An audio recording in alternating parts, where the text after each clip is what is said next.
दोस्तों, आगे वीडियो में कुछ ऐसा होने वाला है कि आप हंसते हंसते लोटपोट हो जाओगे। गोदी मीडिया की ऐसी धुलाई हुई है कि उनकी बोलती ही बंद हो गई। इसलिए वीडियो को आखिर तक जरूर देखना। और अगर आप भी समझते हैं कि मीडिया बिक चुका है तो हमारे चैनल को सब्सक्राइब कर लो, क्योंकि हम आप तक असली खबर लेकर आते हैं। और हाँ, वीडियो अच्छा लगे तो लाइक और शेयर जरूर करना। चलिए शुरू करते हैं। इमरान जी, हमारे 5 एडिटर्स यहाँ पर हैं। राजगोपालन जी हमारे साथ हैं, विनोद शर्मा। गजल के मन से मना किया जाता है कि सियासत में मत जाना, और आप फिर भी आ गए। हाँ, ये मेरी हिम्मत थी और मुझे ऐसा लगता है कि इलाहाबाद विश्वविद्यालय की पढ़ाई जो है वो आपको वो तेवर सिखाती है कि आप समाज को अगर बदलना चाहते हैं तो हर उस फील्ड में जा कर के खुद को आजमाइए जहाँ से आपको लगता है कि समाज को कंट्रोल किया जा रहा है, देश को कंट्रोल किया जा रहा है। मुझे एक वक्त के बाद लगा कि मंच अब जब मंच ही कंट्रोल हो रहा है तो फिर वहाँ चलो जहाँ से मंच कंट्रोल हो रहा है, जहाँ से कलम को कंट्रोल किया जा रहा है। तो मैंने बुद्धिसेन शर्मा जी को कभी सुना था, उनका एक शेर था कि दिए बुझाती शोलों को भड़काती है, आंधी को भी दुनियादारी आती है, यार सियासत की गलियों में मत जाना, नागन अपने बच्चों को खा जाती है। हम इलाहाबाद में उनका एक शेर ये भी सुन रहे थे तो हम राहत इंदौरी को भी सुन रहे थे कि यारों के भी दांत बहुत जहरीले हैं, तो हमको भी सांपों का मंतर आता है। तो हमने सोचा चलते हैं और मंतर आजमाते हैं। तो किंग्स वे कैंप थाने में हम सारे लोग रखे गए, उसमें राहुल जी भी बैठे थे।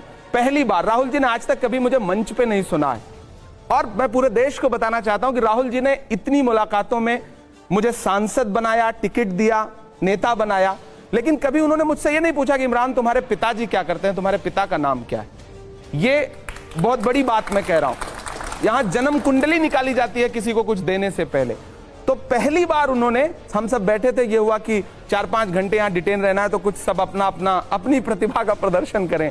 कोई गाना सुना रहा था, कोई कुछ सुना रहा था, तो मैंने 4 पंक्तियां उनको सुनाई। वो अपने हाथ से मोबाइल से रिकॉर्ड कर रहे थे। और साहस की बात यह है कि मैं राहुल को अपनी कविता में राहुल कह रहा हूं, राहुल जी नहीं कह रहा हूं, और वह उस कविता को सुन रहे हैं, सराह रहे हैं। यह खूबी है राहुल जी। विनोद जी, देखिए, पॉलिटिक्स से संबंध रखने वाले बहुत से शायर, बहुत से कवि हैं। अगर आप साहिर को सुने तो वो भी राजनीति की बात करते थे अपनी कविताओं में जी। हबीब जालुब तो हाँ, स्टेज से बोलते थे कांग्रेस की एक टाइम पे, इलेक्शन फ्रीडम स्ट्रगल की से पहले। और फैज साहब ने जो शायरी की है, जो लाइनें लिखी हैं, वो दुनिया भर उसको दोहराती है। वो एक रेबेलस शायर थे। आप में रेबेलन की भावना कितनी है? देखिए, मेरी बात सुनिए। जब आप किसी भी पॉलिटिक्स में, किसी भी पार्टी में चले जाते हैं तो एक परिधि में बंध जाते हैं। जैसे एक परिंदा होता है ना, एक शायर, वो परिंदा है, वो फिर उसको आपने एक पिंजरे में बंद कर दिया। आप पिंजरे का कर्तव्य निभा सकते हैं? बहुत अच्छा सवाल आपने पूछा है। वसीम साहब का एक शेर है कि कौन सी बात कहां कैसे कही जाती है, यह सलीका हो तो हर बात सुनी जाती है। मैं खुशनसीब हूं कि मैं इलाहाबाद विश्वविद्यालय का पढ़ा हूं और हिंदी साहित्य से मैंने परास्नातक किया है, पोस्ट ग्रेजुएशन किया है। तो इलाहाबाद आपको एक अलग तरह की खूबी सिखाता है। वहां के चौराहे, वहां की चाय की दुकानें, हॉस्टल की कैंटीन। तो कांग्रेस पार्टी की राजनीति में शामिल होने के बाद मुझे अच्छा लगता है कि राहुल जी और प्रियंका जी दोनों लोगों ने हमेशा एक बात कही कि राजनीति में आ गए हो, लेकिन जो काम पहले करते थे उसको मत छोड़ना। कवि सम्मेलनों में जाओ, मुशायरों में जाओ, लोगों के बीच जाओ। वो आपको मतलब 100% एकदम राजनीतिक नहीं बना देना चाहते हैं। वो चाहते हैं आपके अंदर का साहित्य जिंदा रहे। और मैं हमेशा से, आज भी मैं उसी तेवर के साथ कविताएं लिख रहा हूं, उसी तरह से पढ़ रहा हूं। जिन मुद्दों पे मैं पहले बोला करता था, सियासत और सत्ता की आंख से आंख मिला करके, मैं आंख से लड़ने निकला हूं, अंगारों से क्या डरना। मैं शायर हूं, एक शायर को सरकारों से क्या डरना। मैं लड़के बोल रहा हूं।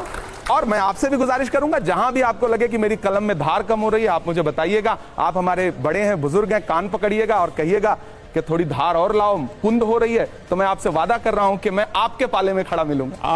आपका कर्तव्य है अपने नेताओं का कान पकड़ना भी। बहैसियत शायर, एक बड़े शायर, बड़े हिंदी के कवि होते थे, उन्होंने पंडित जी के मरने के बाद, पंडित जवाहरलाल नेहरू, इतना आइकॉनिक फिगर, उनके देहांत के बाद लाइनें लिखी थी। टिक टिक टिक टिक टिकर बोला, पंडित जी नहीं रहे, पर जब तक रहे प्रधानमंत्री रहे। बड़ा कटाक्ष है ये, आपका उस पर रिएक्शन? जिन्होंने कविता, आप जिन कवि का जिक्र कर रहे हैं, मैं उनके साहस को भी सलाम करूंगा और कांग्रेस पार्टी और बाद के नेताओं की सहनशीलता और साहित्य के प्रति उनके सम्मान का भी शुक्रिया अदा करूंगा। आज आप लिख दें तो स्थिति यह है कि कहीं पत्रकार जेल भेजे जा रहे हैं, कहीं कलमकार जेल भेजे जा रहे हैं। उस समय लोग सुनते थे, नेहरू जी कवि सम्मेलनों में जाके बैठते थे और कवि सम्मेलन सुनते थे, सामने से अपनी आलोचना की कविताएं सुनते थे, मुशायरा सुनते थे। मेरे दो सवाल हैं आपसे इमरान जी। पहला सवाल ये है कि संभल का मसला बहुत गर्म है उत्तर प्रदेश में, तो उस पर आपकी पार्टी और आपका क्या कहना है? आपको लगता है कि मामला अदालत के बाहर निपटाया जाना चाहिए? और दूसरा सवाल है कि आपकी पार्टी एक ज़माने में लोग कहते थे कि जात पे ना पात पे, इंदिरा जी की बात पे मोहर लगेगी हाथ पे, और अब ये राष्ट्रीय पार्टी जाति पे वोट मांग रही है। ये दो सवाल मैं आपसे पूछ रहा हूँ। पहली बात तो ये कि कांग्रेस पार्टी जाति पे वोट नहीं मांग रही। आपका पहला सवाल है कि संभल के मुद्दे पे आपका क्या कहना? यहाँ तमाम युवा साथी बैठे हैं, हम किस धर्म से हैं, किस मजहब से हैं, इससे हट के एक बात मैं कहना चाहता हूँ कि संभल के मुद्दे का हल कैसे होना चाहिए। इससे महत्वपूर्ण यह है कि वो जो 5 नौजवान मारे गए उनके बारे में तो कोई बात ही नहीं कर रहा है। ऐसा नैरेटिव बना दिया गया कि चर्चा जो है ये हो रही है कि आज पुलिस प्रशासन ने ये बयान दिया, आज ये दिया। जिस दिन से वो 5 बच्चे, नौजवान बच्चे, न साजिश थी न कोई जंग का ऐलान लिखा था, बुझी आंखों में एक मासूम सा अरमान लिखा था, जिसे दंगाई कह के सीधे गोली मार दी तुमने, उसी मजदूर के सीने पे हिंदुस्तान लिखा था। मैं बहुत भावुक हूं। क्या किसी ने एक संवेदना का शब्द, सत्ता में बैठे हुए किसी एक व्यक्ति ने एक संवेदना का शब्द बोला है? 5 लाशें उठी हैं। इधर 26 नवंबर को महामहिम राष्ट्रपति महोदया संसद में भाषण दे रही थी, मैं सामने बैठा हुआ था, और 162 किलोमीटर दूर संसद से संभल में 5 जनाजे एक साथ उठ रहे थे। छोड़ दीजिए वो हिंदू थे या मुसलमान थे, विजुअल है इस बात के ना कि पुलिस गोली चला रही थी। मैं भी यहां बैठ के बात कह रहा हूं। अगर पुलिस ये कहती है कि वो पत्थर मार रहे थे, तो उन लड़कों को किसने मारा उसका विजुअल आपके पास कहां है? पुलिस जो नैरेटिव बना दे, डीएम प्रेस कॉन्फ्रेंस कर रहे हैं, कमिश्नर प्रेस कॉन्फ्रेंस कर रहे हैं, सत्ता के शीर्ष पे बैठे एक शब्द नहीं बोल रहे हैं। क्या इंसानों की जान की कोई कीमत नहीं है? सदियों से यहीं पर रहता है, जाने कितने दुख सहता है। भीगी पलकों से एक बेटा भारत मां से ये कहता है, पुरखे हम सबके गोद में तेरी खाक ओढ़ के लेटे हैं, मां हम भी तेरे बेटे हैं, है ना? इमरान साहब, बीजेपी कह रही है, इसमें कोई बात ही नहीं कर रहा है। मुझे हैरत है, ये निकल आया, वो निकल आया। यहां आज भी, कल भी संसद में संविधान पे बहस हो रही है और वहां बुलडोजर चल रहा है। अच्छा, कोई बात नहीं करेगा इस पे, मीडिया भी बात नहीं करेगी, राजनीतिक दल भी बात नहीं करेंगे। कितना, मतलब मैं एक बतौर इंसान, एक देश का एक जिम्मेदार नागरिक, पढ़ा लिखा व्यक्ति, मैं सवाल पूछता हूं, सत्ता क्यों चुप है? संवेदना के एक शब्द भी क्यों नहीं? हमारी पार्टी का स्टैंड क्लियर है। राहुल गांधी जी जा रहे थे, उनको जाने नहीं दिया गया। नेता प्रतिपक्ष को क्या अब यह भी अधिकार नहीं रह गया है कि वो जाकर के पीड़ितों से मिल सके? मुझे देश से पूछना है, क्यों नहीं मिलने देंगे? क्या छुपाना चाहते हैं?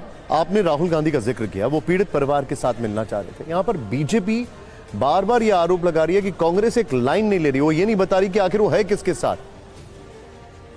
भाजपा किसके साथ? सवाल मेरा, सरकार किसके साथ है? नहीं, वो तो खुल के कह रहे हैं कि हम मंदिर के साथ। हाथ रख करके कसम खाने वाले लोग किसके साथ खड़े हैं? संविधान के साथ, या किसी धर्म के साथ, किसी इंसान के साथ, किसी जाति के साथ, किसी मजहब के साथ? इंसान के साथ क्यों नहीं? पीड़ितों के साथ क्यों नहीं? योगी जी कह रहे हैं खुलकर कि अगर वहां पर विष्णु का 10वां अवतार होगा तो हम वहां पर उसी के साथ हैं। अवतार हो, उससे किसको इनकार हो सकता है? भगवान का अस्तित्व सब स्वीकार करते हैं, लेकिन इंसान का अस्तित्व भी तो स्वीकार करिए सत्ताधीश महोदय। ठीक है, राशिद साहब। इमरान साहब, आप एक बहुत ही लोकप्रिय शायर हैं। आपने राजनीति में कुछ चुनौतियां देखते हुए आप उसमें सामने आए और आप उसको, कांग्रेस ने आपको राज्यसभा में महाराष्ट्र से आपको लेके आई। लेकिन क्या वजह है कि आपने मोहब्बत की दुकान शामिल करी, मोहब्बत की दुकान में आप शामिल हुए और उस बात को आपने आगे बढ़ाया, लेकिन जब बटेंगे तो कटेंगे की बात आई महाराष्ट्र में और एक है सेफ है, वहाँ जो कांग्रेस का पूरा ये जो मोहब्बत की दुकान थी वो एक तरीके से बैठ गई, फ्लॉप हो गई। आप एक लोगों के बीच में जाते हैं, आपने वहाँ सभाएं भी की थी, लोग भी आए थे, क्या वजह आपको नजर आती है कि आपकी दुकान नहीं चली और बटेंगे वो कटेंगे वो चल गया? बहुत शुक्रिया रशीद किदवई साहब, बहुत सीनियर हैं, कई बड़ी किताबें लिखी हैं उन्होंने, राजनीति के बड़े जानकार हैं। देखिए, मैं आया, मोहब्बत की दुकान में शामिल हुआ। मैं खुद को खुशनसीब समझता हूं कि मैं नफरत की दुकान में शामिल नहीं हुआ, और किसी को भी नफरत की दुकान की तरफ नहीं जाना चाहिए, वो राजनीति हो या कोई भी क्षेत्र हो। मैं मोहब्बत की दुकान की तरफ शामिल हुआ। आप क्या कहना है कि महाराष्ट्र में वो दुकान क्यों नहीं चली? हाँ, नहीं चली। मैं भी हैरान हूं। मैंने 30 के आसपास सभाएं की। मैं झारखंड में भी चुनाव प्रचार में था, और मुझे तो ग्राउंड पे झंडे भी नहीं दिख रहे थे जो पार्टी अभी वहां सत्ता में आई है। सच्चाई है, जो क्राउड उमड़ के आ रहा था, लोग स्वतः जिस तरह से सामने आ रहे थे, हम सब आशान्वित थे। हरियाणा का रिजल्ट तो सत्ता जिनकी आई है उनके लोगों को हजम नहीं हो रहा है कि हम कैसे जीत गए। हरियाणा में भी मैं चुनाव प्रचार में था। तो कुल मिला के वो रिजल्ट, सब वहां के गांव के लोग प्रोटेस्ट कर रहे हैं। ऐसे ऐसे गांव हैं, मैं चूंकि वहां से सांसद हूं महाराष्ट्र से, वो खुद कह रहे हैं कि भाई पूरे के पूरे गांव ने, अधिकांश लोगों ने कांग्रेस को वोट दिया, शिवसेना उद्धव ठाकरे गुट के लोगों को वोट दिया। वो वोट गए कहां? ग्रामीण प्रोटेस्ट कर रहे हैं, और फिर वहां कर्फ्यू लगा दिया जा रहा है। उन्हें मॉक पोलिंग का जो एक उन्होंने कॉन्सेप्ट निकाला था मकरवाड़ी में, वो नहीं करने दिया गया। हम भी हैरान हैं। दूसरी बात यह कि मोहब्बत की दुकान अगर एक बार नहीं खुल सकी, या मोहब्बत के फूल अगर मुरझा गए, तो फिर इसका मतलब ये थोड़ी है कि हम पतझड़ के साथ चले जाएंगे। हम फिर से बहारें लाने की कोशिश करेंगे, हम फिर से फूल खिलाने की कोशिश करेंगे। ये तो एक मुसलसल जंग है, ये नफरत और मोहब्बत के बीच एक जंग है। अगर हम यहाँ तमाम युवा साथी बैठे हैं, आपका पहला प्यार अगर कहीं से आपसे रूठ जाता है, दूर हो जाता है, तो जिंदगी खत्म थोड़ी हो जाती है। हम आगे बढ़ते हैं, नए प्यार तलाशने की कोशिश करते हैं। 2025 संविधान का अमृत वर्ष है। 75 साल पूरे हो रहे हैं। अच्छा होता कि हम दुनिया के सबसे बड़े लोकतंत्र का जश्न मनाते, लेकिन संसद में हुआ कुछ और। निशांत जी, मैं युवा हूं और मैं हर दिन 8 घंटे 9 घंटे रोज सदन में मौजूद रहता हूं। 100% मेरी अटेंडेंस रहती है। मैं एक अच्छे सांसद की तरह मैं सीखने और समझने के लिए वहां पे जाता हूं। मैं पिछले 2 दिन से संविधान पे बहस सुन रहा हूं। आप विश्वास करें, मतलब सिर्फ आरोप प्रत्यारोप है। गृह मंत्री जी कल भाषण दे रहे थे, और जिस अंदाज में उन्होंने अंबेडकर जी को, जिस अंदाज में उन्होंने कहा ना कि आज एक फैशन हो गया अंबेडकर अंबेडकर अंबेडकर, अगर इतनी बार भगवान का नाम लेते तो 7 जन्मों के लिए स्वर्ग मिल जाता। देश के गृह मंत्री की यह भाषा होनी चाहिए? नहीं होनी चाहिए। इस देश के दलितों के लिए, पिछड़ों के लिए अंबेडकर भगवान ही हैं। भगवान मानता है उनको। इस देश की महिलाओं को जो अधिकार दिया है उन्होंने, वो भगवान जैसा ही है। तो मुझे लग रहा है, आप कह रहे हैं कि जश्न मनाना चाहिए, तो मेरा भी मन करता है कि मैं जश्न मनाऊं। मेरा भी मन करता। 75 वर्ष हम लेके आए थे संविधान को, कांग्रेस पार्टी संविधान लेके आई। आप अंदाजा लगाइए कि पंडित नेहरू को 1947 में जो देश मिला था, वहां से उठा करके देश को कहां लेकर के आए। आज आप उन पुरखों को कोसते हैं। एक मिनट, क्या ये अच्छा है? थोड़ा आपको बीच में रोक रहा हूं इमरान जी, इसके आगे एक मिनट, इसके आगे उन्होंने जो कहा गृह मंत्री ने, सिर्फ उन्हीं का मतलब इसके आगे, बिल्कुल सारे लोग, तो मैं सबका जिक्र कर रहा हूं। इसके आगे गृह मंत्री जी ने यह भी कहा कि ऐसी क्या हो गया था कि अंबेडकर जी को नेहरू जी की कैबिनेट छोड़ के जाना पड़ा। इसके आगे भी तो उन्होंने बहुत कुछ कहा। वो चीजें इग्नोर हो जाती हैं और खाली इस चीज को पकड़ लिया जाता है। सिर्फ आरोप प्रत्यारोप के अलावा क्या उन्होंने एक बार भी प्रशंसा की नेहरू जी की? क्या एक बार भी प्रशंसा की उन्होंने मौलाना आजाद की? क्या एक बार भी उन्होंने प्रशंसा की महात्मा गांधी की? क्या एक बार भी प्रशंसा की स्वतंत्रता संग्राम से जुड़े हुए लोगों की? उन्होंने खुद नहीं की। खुलकर कहा कि उनको सभी को एक साथ देखना चाहिए। अंबेडकर जी को किसी एक दल की तरह नहीं देखना चाहिए। सिर्फ अंबेडकर जी, देखिए, जब भाजपा नारा महापुरुषों का भाजपा एकता का नारा लगाती है, तो उसमें क्या उसके जो एकता का नारा है उसमें अल्पसंख्यक हैं कहीं? मेरा सवाल है। और जब अल्पसंख्यकों की बात होती है तो मैं तो सरकार से पूछना चाहता हूं कि आपको रतन टाटा नहीं चाहिए? एक मिनट, उनका ये कहना है। मेरा ये पूरा कर लेने दें। क्या भाजपा को अगर सिर्फ बहुसंख्यक वाली बात करनी है तो क्या उन्हें रतन टाटा नहीं चाहिए? क्या उन्हें कलाम साहब नहीं चाहिए? क्या उन्हें जॉर्ज फर्नांडिस नहीं चाहिए? क्या उन्हें होमी जहांगीर भाभा नहीं चाहिए? कलाम साहब का नाम किसने प्रपोज किया था? नहीं, कलाम साहब का नाम किसने प्रपोज किया? कलाम साहब भी उसी समुदाय से आते हैं जिनको लेकर के आप जो भाषण देते हैं। कलाम साहब का नाम किसने प्रपोज किया था? हम अब एक मिनट आगे, एक मिनट जी। क्या नरसिम्हा राव मदन मोहन मालवीय को भारत रत्न नहीं मिला? क्या सरदार पटेल की स्टैचू नहीं बनी? निशांत जी, आपको लगता नहीं कि अटल बिहारी वाजपेयी जी और नरेंद्र मोदी जी में जमीन आसमान का? मैं नरसिम्हा राव मदन मोहन मालवीय की बात कर रहा हूं। आपको अंतर नहीं। आपने कहा ना किसने नाम प्रपोज किया था। नाम प्रपोज किया था उस दौर में अटल बिहारी आपको लगता है कि यह भाजपा अटल बिहारी वाजपेयी जी की भाजपा है? आपको लगता है? अगर आपको लगता है तो फिर आप गलत सोच रहे हैं। ये अटल बिहारी वाजपेयी जी की भाजपा नहीं है। नहीं, ये तो हम सेलेक्टिव होके देख रहे हैं कि राम कृपाल जी। हाँ इमरान जी, बहुत अच्छा लगा, आपको मैं सुनता रहा हूं पहले भी। धन्यवाद साहब। एक मेरा बेसिक सवाल है कि जब से आप बात कर रहे हैं तो इस समय जो सत्ता पक्ष है सारी उसकी बुराइयां गिनाते गए और राहुल जी और प्रियंका जी की आपने बहुत तारीफ की, मैं मानता हूं और आपकी किसी बात से मैं ऐतराज नहीं कर रहा हूं। मेरा यह सवाल है कि इलेक्शन दर इलेक्शन आप अगर राजनीति में हैं तो कोई लक्ष्य होगा। पहली बात तो मैंने कई नेताओं से, कांग्रेस के वरिष्ठ नेताओं से पूछा कि आपका लक्ष्य क्या है। जैसे इंदिरा गांधी कहती थी कि सत्ता में पहुंचना है, दिग्विजय सिंह से मैंने पूछा तो उन्होंने कहा कि हमारा लक्ष्य बीजेपी को हराना है। एक और जयराम रमेश से मैंने पूछा, उन्होंने कहा बीजेपी को हराना है। तो पहली बार तो मैं आपके मुंह से सुनना चाहता हूं कि राहुल और प्रियंका जी का लक्ष्य क्या है, और अगर लक्ष्य हराना है तो मैं ये पूछ रहा हूं कि बार बार आप इसमें फेल क्यों होते हैं। तो एक चीज रणनीति की गलती है या आप जनता का विश्वास नहीं जीत पा रहे हैं, कोई कमी तो होगी आप लोगों में ना। ठीक है सर, कि जिसका कारण आप ठीक है। बराबर विफल हो रहे हैं। ठीक है। बहुत अच्छा सवाल है आपका। मैं बचपन में मुनव्वर राना का एक शेर सुना करता था कि शरीफ इंसान क्यों आखिर इलेक्शन हार जाता है। किताबों में तो ये लिखा है रावण हार जाता है। हाँ, हम इलेक्शन हार जा रहे हैं। लक्ष्य, मुझे लगता है कि राजनीति में आने के बाद सिर्फ एक लक्ष्य नहीं होता है। बड़े नेता का तो बिल्कुल एक लक्ष्य नहीं होता है। राहुल गांधी जी का लक्ष्य जो है, जो मैं समझ पाया हूं, ये सवाल पूछना भी मुझे लगता है कि समीचीन नहीं था, मैंने उनसे कभी पूछा भी नहीं, लेकिन राहुल जी का, प्रियंका जी का, सोनिया जी का, मल्लिकार्जुन खड़गे जी का, मुझे लगता है हर राजनीतिक दल का और हर शीर्ष नेतृत्व का एक लक्ष्य होना चाहिए।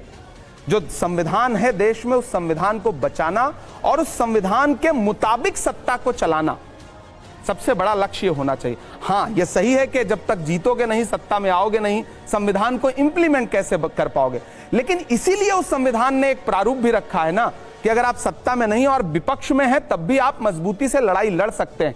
आज हालत यह हुई कि हम जब सुबह बाबा साहब अंबेडकर का नाम लेकर के प्रोटेस्ट कर रहे थे तो 2 बजे तक के लिए हाउस को एडजर्न करना पड़ा। ये विपक्ष की ताकत है, और विपक्ष इस बार इतना मजबूत है कि कल 1 नेशन 1 इलेक्शन उन्होंने इंट्रोड्यूस किया और तुरंत उसे जेपीसी को भेजना पड़ रहा है। तो विपक्ष मजबूत होना चाहिए। हम आज विपक्ष में हैं, जो सत्ता पक्ष में है वो कई साल 2 सांसदों के साथ थे, तो ये उतार चढ़ाव, हार जीत आती रहेगी। लेकिन इसी में आपको लोकतंत्र के प्रारूप को सत्ता पक्ष के लोगों को भी स्वीकार करना चाहिए। एक केवल एक लाइन का, बिल्कुल। आप उत्तर प्रदेश में एनडी तिवारी आखिरी मुख्यमंत्री थे, ये बात 1990 की है। 34 साल हो गए, तब न तो अमित शाह थे, न नरेंद्र मोदी थे, न आज की बीजेपी थी। 34 वर्ष से आप उत्तर प्रदेश में कहीं नजर नहीं आ रहे हैं। इसके लिए आपने सोचा, आज की मौजूदा सत्ता तो मैं मान ले रहा हूं तमाम चीजें होंगी, ठीक है, लेकिन 34 साल से आप उत्तर प्रदेश में नहीं है। हम वहां सत्ता में नहीं है, हम ये बात को स्वीकार करते हैं। कमियां तो जाहिर सी बात है, हम अगर सत्ता में नहीं है, हम राजनीतिक तौर पे बहुत ज्यादा सत्ता के करीब नहीं है, तो कमियां तो रही हैं, बुजुर्गों से होती हुई यहां तक आई हैं, उसे सुधारना है। लेकिन हम आपको ये आश्वस्त करते हैं, हाथरस हो, संभल हो, किसी भी पीड़ित परिवार हो, बिजनौर हो, मुजफ्फरनगर हो, आप जब भी नजर उठा के देखेंगे तो आप ये पाएंगे कि राहुल जी हो, प्रियंका जी हो, जब भी जरूरत पड़ी है ये लोग पीड़ितों के साथ वहां जरूर खड़े नजर आए। ये मैं तथ्य के साथ ये बात